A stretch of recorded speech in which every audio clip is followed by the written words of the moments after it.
Pamatuješ, jak jsem tě zmlátil? Bylo mi 9. Právě jsme se kvůli tomu noži. Protože malým dětem do ruky už nepatří.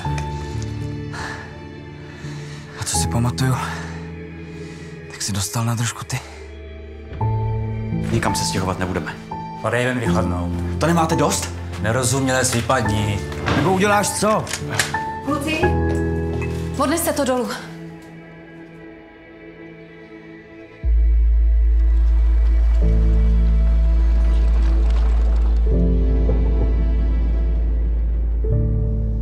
Dáme si to na barák, ať vědějí, s kým mají tu čest. Ozbrojený odpor je jediný, co na ty svině platí. A co chcete dělat? Škodit jim tady. Jako to dělal táta Nácku. Kde jsi to vzal? Bacha! V pízlárně v Chlumci je zbraní dost. Vezmeme si, co potřebujeme.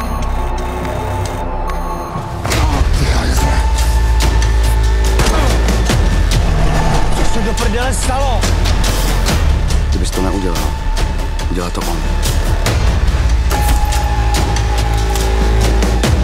Prostředí vás na hranicích. Jsou ve východním Německu. Štází si vyžádala člověka od nás. Víte, proč jsme se prostříleli z Ukra? Protože to nečekali.